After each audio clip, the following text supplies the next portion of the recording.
मैं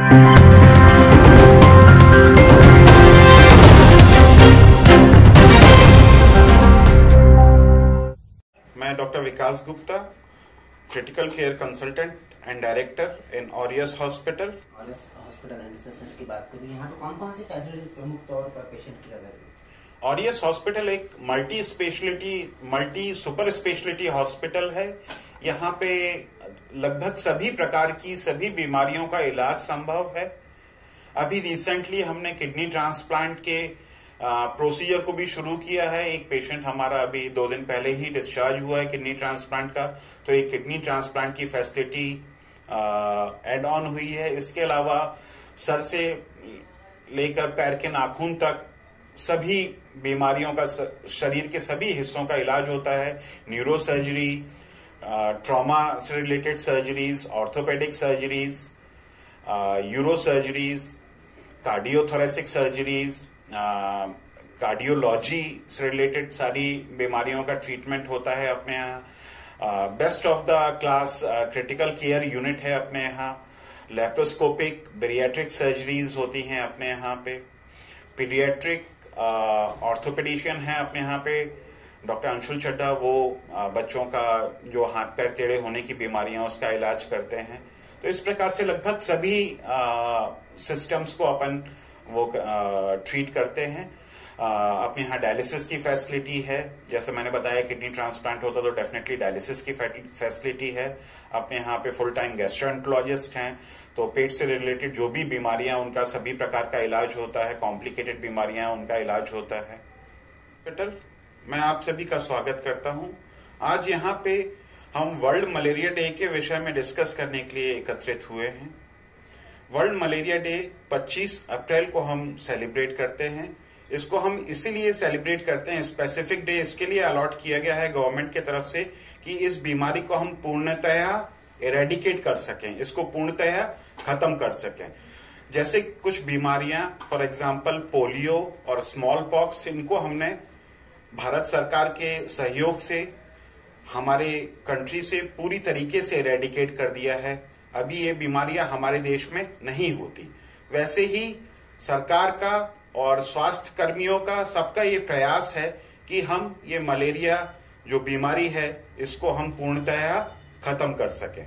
अभी भी मलेरिया एक सिग्निफिकेंट टोटल वर्ल्ड में देखा जाए तो लगभग 400 मिलियन पीपल्स को ये अफेक्ट करता है और इसके कारण पूरे विश्व में लगभग 2 लाख डेथ हर साल होती हैं, जिससे अगर हम कुछ बचाव के उपाय करें तो इनको हम पूरी तरीके से प्रिवेंट कर सकते हैं। जैसा हम बात कर रहे थे कि ये एक प्रिवेंटेबल बीमारी है, उसी तरीके से कुछ नॉन प्रिवेंटेबल बीमारियां होती हैं, जैसे जो हमारे कंट्रोल में नहीं रहती। फॉर एग्जांपल कैंसर या न्यूरोलॉजिकल डिसऑर्डर्स, जिनको हम प्रिवेंट नहीं कर सकते, ये होने ही हैं। वैसे ही कुछ इन्फेक्टिव बीमारियां रहती हैं जिनको हम लाइफस्टाइल मॉडिफिकेशन से, अपने रहन सहन में, अपने आसपास में साफ सफाई करके, इन सब चीजों में बदलाव करके हम इन बीमारियों से पूर्णतः बच सकते हैं। ये कॉज ऑफ कंसर्न इसीलिए है, मलेरिया हिंदुस्तान के लिए कॉज ऑफ कंसर्न इसलिए है कि इसका बजट, ईयरली बजट सरकार की तरफ से लगभग 2000 करोड़ के आसपास अभी भी जाता है, जो कि एक बहुत सिग्निफिकेंट चंक है जिसको हम कहीं पे और बेहतर तरीके से उपयोग कर सकते हैं। मलेरिया होता क्या है? मलेरिया मुख्य तौर पे एक पैरासाइटिक इन्फेक्शन है जिसके लिए प्लाज्मोडियम नाम के पैरासाइट के कारण ये इन्फेक्शन होता है। इसका वेक्टर जो रहता है वो मॉस्किटो रहता है। मॉस्किटो में भी एक स्पेसिफिक प्रकार का mosquito, anopheles female mosquito bite के कारण मलेरिया होता है। जो प्लाज्मोडियम पैरासाइट है इसके मुख्य तौर पे 5 प्रकार होते हैं। हिंदुस्तान में मुख्य तौर पे प्लाज्मोडियम फैल्सीपेरम और प्लाज्मोडियम वाइवेक्स ही अधिकता से पाया जाता है। इसमें से जो मैंने पहले बताया प्लाज्मोडियम फैल्सीपेरम, ये एक बहुत डेंजरस प्रकार का इन्फेक्शन है। इसके कारण मस्तिष्क ज्वर होने की संभावना और हाई मॉर्टिलिटी रेट रहता है प्लाज्मोडियम फैल्सीपेरम में। वेयरएज प्लाज्मोडियम वाइवेक्स जो है वो थोड़ा सा कंट्रोल्ड किस्म का है, उसके कारण complication rates comparatively Plasmodium falciparum के कंपैरिजन में कम होते हैं। प्लाज्मोडियम इन्फेक्शन के कारण जो साइन एंड सिम्टम्स आते हैं वो हैं बहुत ज्यादा तेज बुखार आना, ठंड लग के बुखार आना, पेरीऑर्बिटल हेडेक, सर में दर्द होना, आंखों के चारों तरफ दर्द होना, बहुत ज्यादा शरीर में दर्द होना, सूखी खांसी आना या फिर पीली पेशाब होना, ये और बहुत ज्यादा थकावट होना, ये सारे साइन एंड सिम्टम्स मलेरिया के कारण होते हैं।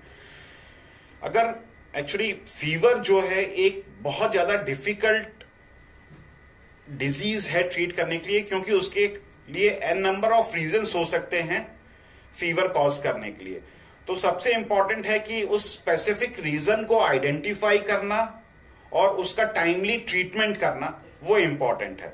बिकॉज जैसा हमने बताया ये मलेरिया, इसके कॉम्प्लिकेशंस रेट काफी ज्यादा, प्लाज्मोडियम फैल्सिफेरम का कॉम्प्लिकेशन रेट काफी ज्यादा हाई होता है। इसके कारण मस्तिष्क ज्वर, किडनी फेलियर, लीवर फेलियर, ये सब संभावनाएं भी होती हैं। जैसा अपन ने डिस्कस किया कि मलेरिया एक मच्छर के काटने से होता है, अगर हम मॉस्किटो बाइट को प्रिवेंट कर सकें तो हम इन सब कॉम्प्लिकेशन से बच सकते हैं। मॉस्किटो बाइट, मॉस्किटो होते कहां पे हैं? मॉस्किटो यूजुअली शुष्क प्रदेशों में होते हैं, जो बहुत ज्यादा ठंडे प्रदेश हैं, जैसे नॉर्थ अमेरिका हो गया, रशिया हो गया, ऑस्ट्रेलिया हो गया, बहुत ज्यादा ठंडे प्रदेश हैं। यूजुअली यहाँ पे मलेरियल इन्फेक्शन नहीं पाया जाता। जैसे शुष्क प्रदेश है, जैसे इंडिया हो गया, पाकिस्तान हो गया, अफ्रीकन कंट्रीज हो गई, साउथ अमेरिका हो गया, ये सब थोड़े से शुष्क प्रदेश हैं। वहां पे ये इन्फेक्शन मुख्य तौर पे पाया जाता है जहां पे पानी की अधिकता रहती है, पानी या गर्मी की अधिकता के कारण मच्छर उत्पन्न होते हैं और इस बीमारी को फैलाते हैं। इसको कैसे प्रिवेंट किया जा सकता है? हम अपने आसपास, घर के आसपास साफ सफाई रखें, पानी इकट्ठा ना होने दें। इसके अलावा जो हमारे कूलर से, अभी जैसे गर्मियों के सीजन में हम कूलर वगैरह भरते हैं, उसका पानी फ्रीक्वेंटली चेंज करते रहें। अगर कूलर यूज में नहीं है तो उसके पानी को डिस्कार्ड करें। इसके अलावा कुछ हम लाइफस्टाइल मॉडिफिकेशन करके भी मलेरिया से बच सकते हैं। अगर हम healthy life, regular exercise, adequate hydration, खाने पीने में अच्छा खाना खाना, हेल्दी खाना खाना, भरपूर मात्रा में सलाद का उपयोग करना, इन सब चीजों से भी हम मलेरिया के इन्फेक्शन से बच सकते हैं। या अगर इन्फेक्शन हुआ भी तो उसके कारण जो कॉम्प्लिकेशंस होंगे, उन कॉम्प्लिकेशन से हम बच सकते हैं।